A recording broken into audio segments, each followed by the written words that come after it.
D.K. Tripathi, Chief of Naval Staff, Vice Admiral Rajiv Narkani, Flag Officer, Commanding in Chief East, Fleet Commander and CEO, Jaleshwar, Indian navy के सारे senior officials और sellers, media के मेरे मित्रों, देवियों और सज्जनों।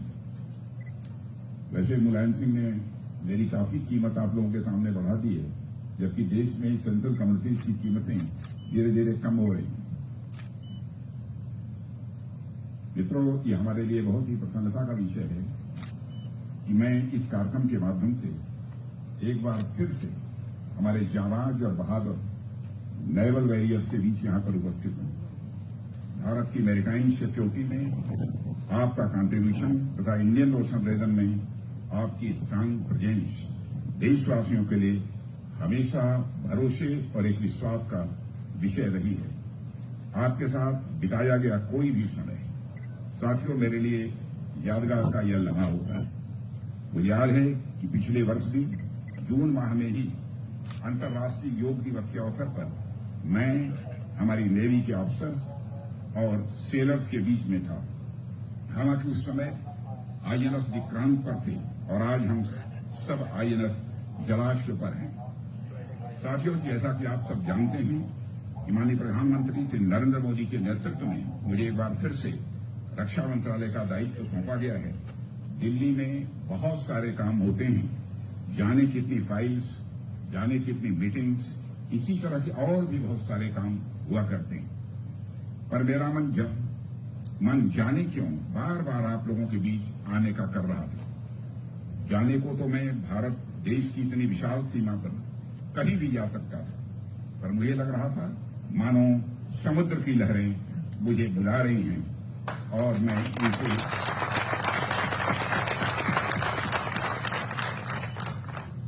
मैं इनसे दूर कैसे रह सकता हूं। हिंदी के एक बड़े कवि हरिवंश राय बच्चन का नाम आप सबने सुना होगा। उन्हीं की एक कविता है, तीर पर कैसे रुकूं मैं, आज लहरों में निमंत्रण। मैं इस वक्त को मानो जी रहा था। जब लहरें मुझे निमंत्रण दे रही हूं तो मैं यहां आने से अपने आप को कैसे रोक सकता था। और इससे बेहतर शुरुआत भला मेरे लिए और क्या हो सकती है कि मैं अपने नेवल वॉरियर्स के साथ इस कार्यकाल की शुरुआत कर रहा हूं। साथियों, पहली बार किए गए किसी काम का हमेशा एक अलग महत्व होता है। पहली बार जब कोई बच्चा स्कूल जाता है, पहली बार जब कोई लड़की कॉलेज जाती है, पहली बार जब कोई व्यक्ति नौकरी करने अपने ऑफिस जाता है, पहली बार जब उसे सैलरी मिलती है, तो इन सारी चीजों का जो जीवन में पहली बार होती है उनका बहुत ही अधिक महत्व होता है। वो याद है कि रक्षा मंत्री के रूप में अपने पिछले कार्यकाल में जो हमारी पहली विजिट थी वह सियाचिन की थी और उस कार्यकाल की आखिरी विजिट भी सियाचिन की ही थी। और इस बार जब नए कार्यकाल की मैं शुरुआत कर रहा हूं तो मैं पहली बार आप लोगों के बीच यहां पर आया हूं। साथियों, पहली विजिट बस पहली विजिट ही नहीं होती, इसका हमेशा कोई न कोई एक संदेश होता है। पिछली बार जब मैंने शुरुआत सियाचिन से की थी तो वह एक तरह से देश की सुरक्षा के प्रति भारत सरकार के कमिटमेंट और हमारे प्रयासों का एक फोकस दिखा रहा था।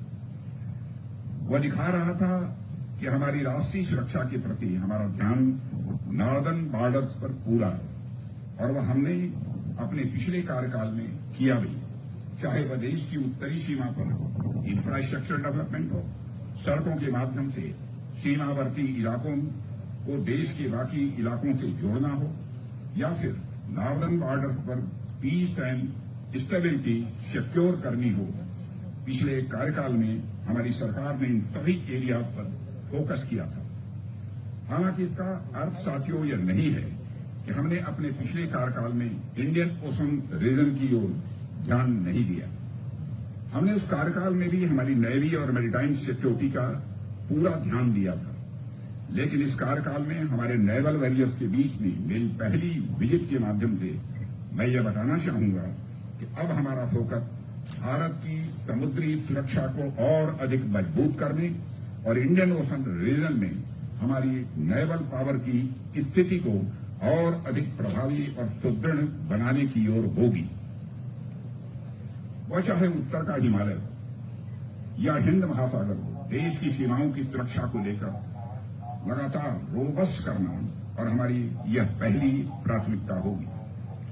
साथियों, मेरे यहाँ आने को मैं एक और नजरिए से देखता हूं और वह नजरिया है हमारे भारत देश की भौगोलिक और सांस्कृतिक एकता का। इस अवसर पर मुझे विष्णु पुराण का एक श्लोक याद आता है, उत्तरम यत् समुद्रस्य हिमाद्रश्यैव दक्षिणम वर्षं तद भारतम नाम भारती यत्र संतति।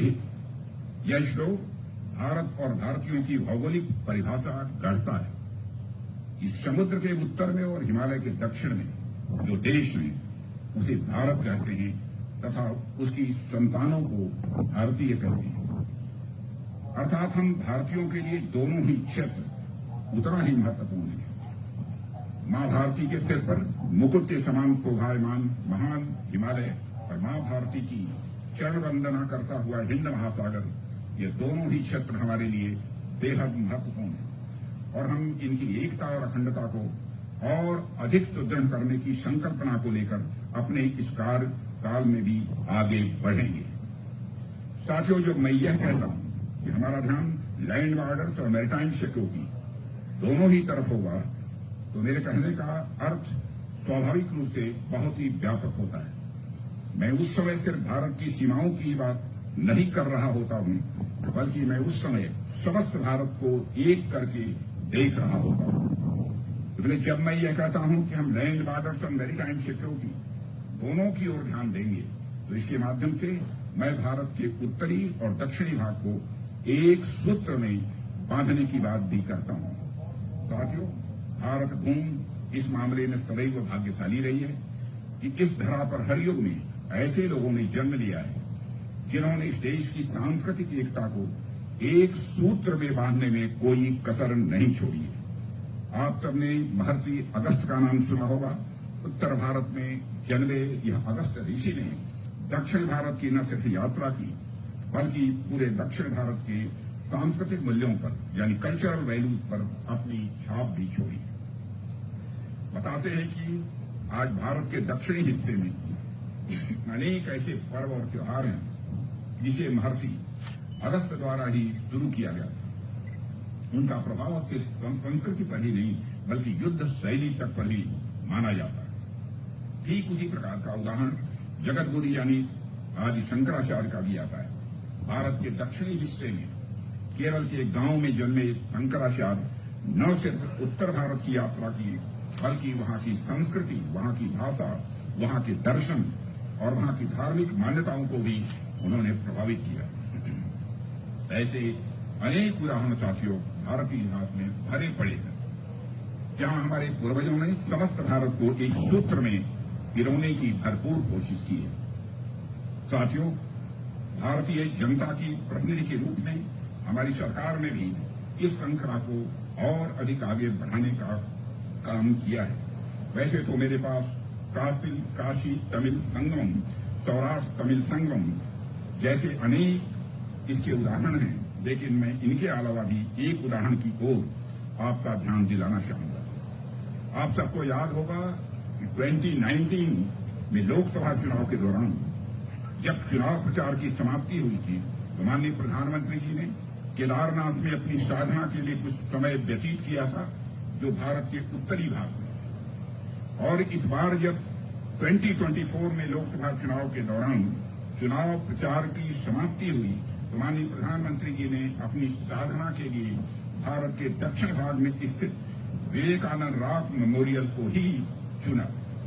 ऊपरी तौर पर देखने में यह दोनों ही कार्य साधारण लग सकते हैं, परंतु उनके मूल में वही बात है कि कैसे हम भारत के उत्तरी और दक्षिणी दोनों ही भागों को एक साथ लेकर चले। साथियों, उसी क्रम में आज जब मैं आपके बीच आईएनएस जलाश्व पर यहां उपस्थित हूं, तो मैं इंडियन ओशन रीजन में भारत की भूमिका और इंडो पैसिफिक रीजन में हमारी प्रेजेंस को लेकर कुछ बातें भी आपसे मैं करना चाहूंगा। साथियों, भारत का नेशनल इंटरेस्ट उसकी मैरीटाइम सिक्योरिटी से बेहद घनिष्ठ रूप से ये जुड़ा हुआ है। हमारी मैरीटाइम सिक्योरिटी की मजबूती हमारे देश की सॉवरेनिटी की मजबूती की यह पक्की गारंटी है। इंडियन नेवी की बढ़ती स्ट्रेंथ हमारी मैरीटाइम बॉर्डर की सिक्योरिटी को यह इंश्योर करती है। मैं हमेशा कहता रहा हूं और आज भी मैं कह रहा हूं कि हमारा नेशनल इंटरेस्ट, हमारा सेल्फ इंटरेस्ट सर्वोपरि है और इसकी सिक्योरिटी के लिए हम हर संभव कदम उठाएंगे। साथियों, सिक्योरिटी के साथ साथ हमारे देश का और भी व्यापक हित इंडियन ओशन रीजन से जुड़ा हुआ है। हम जानते हैं कि हिंद महासागर से बड़े पैमाने पर हमारा ट्रेड होता है, हमारे कमर्शियल इंटरेस्ट इससे जुड़े हुए हैं। इस क्षेत्र में हो रही फिशरीज और माइनिंग से संबंधित एक्टिविटीज में भारत एक बहुत बड़ा स्टेक होल्डर है। इंडियन ओशन रीजन से हमारे वाइडर नेशनल इंटरेस्ट जुड़े हुए हैं। ऐसे में इंडियन नेवी मैरीटाइम बॉर्डर को सिक्योर करने के साथ साथ हमारे वाइडर नेशनल इंटरेस्ट को साधने का भी यह एक माध्यम है। साथियों, यहां मैं एक और बात पर आपका ध्यान आकृष्ट करना चाहूंगा। जब मैं सेल्फ इंटरेस्ट कह रहा हूं तो उससे मेरा मतलब सेल्फिश इंटरेस्ट यानी सेल्फिशनेस से नहीं है। सेल्फ इंटरेस्ट और सेल्फिशनेस में बहुत बड़ा अंतर होता है। सेल्फिशनेस में कोई राष्ट्र जहां दूसरे राष्ट्रों के हितों की कीमत पर भी केवल अपना हित साधने की वह जुगत में रहता है। सेल्फ इंटरेस्ट में वह अपना हित तो देखता ही है, पर वह ब्रॉड और इनलाइटेंड सेल्फ इंटरेस्ट होता है। वह दूसरे देशों के हितों की कीमत पर नहीं, बल्कि दूसरे देशों के हितों के सामंजस्य में निहित होता है। इतिहास गवाह है कि सेल्फिश और नैरो इंटरेस्ट के प्रयासों की परिणति हमेशा यह टकराहट में होती है, तनाव में होती है, युद्ध में होती है। पर इनलाइटेंड सेल्फ इंटरेस्ट के प्रयासों की परिणति सभी राष्ट्रों के शेयर्ड ग्रोथ में होती है, म्यूचुअल रेस्पेक्ट में होती है, हार्मनी में होती है और साथ ही साथ शांति में होती है। साथियों, आज हम न केवल अपने बल्कि हमारे पड़ोसियों की मदद के लिए भी हर तरह से तैयार रहते हैं। रीजन में किसी भी दुर्भाग्यपूर्ण स्थिति में हम फर्स्ट रिस्पॉन्डर के तौर पर भी उभरे हैं। हमारी नौसेना इंडो पैसिफिक रीजन में यही श्योर करती है कि कोई राष्ट्र अपनी वेवर वेल्डिंग इकोनॉमिक स्ट्रेंथ या मिलिट्री पावर के दम पर किसी दूसरे राष्ट्र को दबा न सके, उनकी सॉवरेनिटी या स्ट्रेटेजिक ऑटोनॉमी को कुचल न सके। हमारे प्रधानमंत्री जी के विजन सागर यानी security and growth for all in the region में भी यही भावना स्पष्ट रूप से दिखाई देती है कि हमारे क्षेत्र के सभी साथी देश सुरक्षित रहें, प्रगति के मार्ग पर वह साथ आगे बढ़े। साथियों, बड़ी मछली छोटी मछली को खा जाए, ऐसा मत्स्य न्याय हमें स्वीकार नहीं है। हम अपने मित्र देशों के साथ काम करते हुए सर्वजन हिताय सर्वजन सुखाय के मार्ग पर आगे बढ़ेंगे। हम हिंद महासागर क्षेत्र को मत्स्य न्याय क्षेत्र में नहीं बनने देंगे। मेरे सेना साथियों, देश को आपके ऊपर पूरा भरोसा है, देश को आपके ऊपर गर्व है और देश को आपसे बहुत बड़ी उम्मीदें भी हैं। पिछले कुछ समय में देश ने अभूतपूर्व तरक्की की है। इसके पीछे आपका बहुत बड़ा योगदान है। पिछले कुछ समय में देश ने अंतर्राष्ट्रीय स्तर पर अनेक बड़े निर्णय लिए हैं, उसके पीछे आपका ही भरोसा है। पिछले कुछ समय में देश ने दुनिया पर अपनी नई और एक गहरी छाप भी छोड़ी है, जिसके पीछे आपका दमखम है। इसका एक उदाहरण मैं आपके सामने यहां रखना चाहूंगा। अभी अभी 2-3 माह पहले ही मार्च के अंतिम में इंडियन नेवी ने अरेबियन सी में एक साहसिक रेस्क्यू ऑपरेशन चलाकर 23 पाकिस्तानी नेशनल्स को सोमाली पायरेट्स के कब्जे से मुक्ति दिलाई थी। जिसके बाद पाकिस्तानियों द्वारा इंडिया जिंदाबाद का नारा लगाया गया था। उसको देखकर किसी भी भारतीय का सीना चौड़ा होना यह स्वाभाविक है। इसका श्रेय यदि किसी को जाता है, हमारे देश की इंडियन नेवी को इसका श्रेय मैं देना चाहता हूं। दुनिया भर में यह बात नोट की गई कि रीजन में फंसे हुए लोग कहीं के भी, पर बात जब मानवता की आती है तो हमारी नेवी पहली पंक्ति में खड़ी मिलती है। यही हमारे मूल्य हैं, यही हमारे विचार हैं और यही हमारे संस्कार हैं। साथियों, हम सबके लिए एक गौरव का विषय है कि हिंद महासागर क्षेत्र में हमारी नौसेना की वजह से न सिर्फ सुरक्षित व्यापार संभव हो पा रहा है, बल्कि इस पूरे रीजन में पीस और प्रॉस्पेरिटी को भी स्वाभाविक रूप से बढ़ावा मिल रहा है। इंडो पैसिफिक रीजन में free navigation, rules less order, anti piracy और पीस एंड स्टेबिलिटी सिक्योर करना हमारे सबसे बड़े उद्देश्यों में से एक है और आप सभी अफसर प्रोफेसर साथी ही इसके कर्ता धर्ता। साथियों, हम अपनी बढ़ती शक्ति के साथ साथ सिर्फ इस क्षेत्र में ही नहीं बल्कि पूरी दुनिया में शांति स्थापित करने के लिए पूरी तरह से संकल्पित हैं। हम चाहते हैं कि freedom of trade and commerce यह सदैव बना रहे। दुनिया के अलग अलग देशों के बीच अबाध व्यापार यह सुनिश्चित हो। हमारी बढ़ती शक्ति का उद्देश्य है कि हम रूल्स बेस्ड वर्ल्ड ऑर्डर को सुनिश्चित करें। हमारी बढ़ती शक्ति का उद्देश्य है कि हम हिंद महासागर तथा हिंद प्रशांत क्षेत्र में इलीगल एंड अनरेगुलेटेड फिशिंग को भी रोकें। हमारी नौसेना की बढ़ती शक्ति इस क्षेत्र में नारकोटिक्स व ह्यूमन ट्रैफिकिंग को भी रोक रही है। हमारा सशक्तिकरण इस क्षेत्र में न सिर्फ पायरेसी को रोकने के लिए पूरी तरह से प्रतिबद्ध है, बल्कि हम इस पूरे क्षेत्र को शांत व समृद्ध करने के लिए भी पूरी तरह से कमिटेड हैं। साथियों, आप लोगों की ताकत हमारी डिप्लोमेसी को और अधिक सशक्त कर रही है। एक कहावत है, diplomacy without arms is like music without instruments.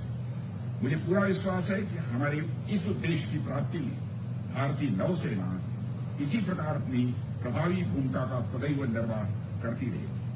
साथियों, आज भारतीय नौसेना लगातार सशक्त हो रही है और नेवी के पीछे जो इंडस्ट्रियल इंफ्रास्ट्रक्चर चाहिए वह भी धीरे धीरे काफी समृद्ध हो रहा है। हमारे शिपयार्ड बढ़ रहे हैं, हमारे एयरक्राफ्ट कैरियर्स बढ़ रहे हैं और हमारी नेवी नई ताकत के रूप में उभर कर सामने आ रही है। साथियों, हमने पिछले कार्यकाल में भी इस दिशा में प्रयास किए हैं और हम अपने इस कार्यकाल में भी अपने उन प्रयासों को और तेजी देने की भरपूर कोशिश करेंगे।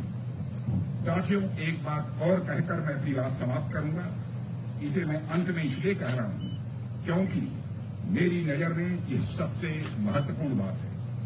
साथियों, जैसा कि मैंने अभी कहा कि हमारी नेवी लगातार सशक्त हो रही है, इसमें नित नए सिस्टम्स जुड़ रहे हैं, वेपन्स जुड़ रहे हैं, एयरक्राफ्ट कैरियर्स जुड़ रहे हैं, सबमरीन्स जुड़ रही हैं, पर हमारी नौसेना की पहचान केवल इन वेपन्स, सिस्टम्स और प्लेटफॉर्म्स मात्र से नहीं हो सकती। ये सभी निसंदेह नेवी के लिए बहुत ही महत्वपूर्ण है, इसमें कहीं दो मत नहीं है। पर हमारी नौसेना की असली पहचान आप सब ऑफिसर्स और सेलर्स हैं जो अपना पूरा जीवन इन लहरों पर बिता देते हैं। इसकी असली पहचान आप सभी मेन एंड वुमेन हैं जो राष्ट्र की सुरक्षा के लिए अपना जीवन दांव पर लगाने के लिए सदैव तत्पर रहते हैं। हमारा नौसैनिक जो चाहे केरल से हों या कश्मीर से, चाहे गुजरात से हों या अरुणाचल से, परंतु राष्ट्र को सर्वोच्च रखते हुए अपना सर्वस्व अर्पण करने के लिए सदैव वह तत्पर रहते हैं। मैं आप सभी का अपनी तरफ से शीश झुकाकर अभिनंदन करता हूं। साथियों, मैं सरकार की ओर से आपको इस बात का आश्वासन देता हूं कि भारतीय नौसेना की मजबूती के लिए भारत सरकार को जो भी करना पड़े, सरकार वह करने के लिए पूरी तरह से तैयार है। आपके साथ भारत के 140 करोड़ नागरिक पूरी मजबूती के साथ खड़े हैं। आप सभी नेवल वॉरियर्स और हम सब मिलकर न सिर्फ इंडो पैसिफिक क्षेत्र में भारत की मजबूती को बढ़ाएंगे, बल्कि सामरिक दृष्टिकोण से भारत की ग्रोथ एंड डेवलपमेंट को भी एक नया डायमेंशन देंगे। इसी विश्वास के साथ मैं एक बार आप सभी को फिर से धन्यवाद देता हूं और भारतीय सेना को मैं तथा आप सभी को आपकी भविष्य की योजनाओं के लिए ढेर सारी शुभकामनाएं देते हुए अपना निवेदन यही समाप्त करता हूं। आप सबको बहुत बहुत धन्यवाद। एक साथ बोलेंगे, भारत माता की, भारत माता की, भारत माता की।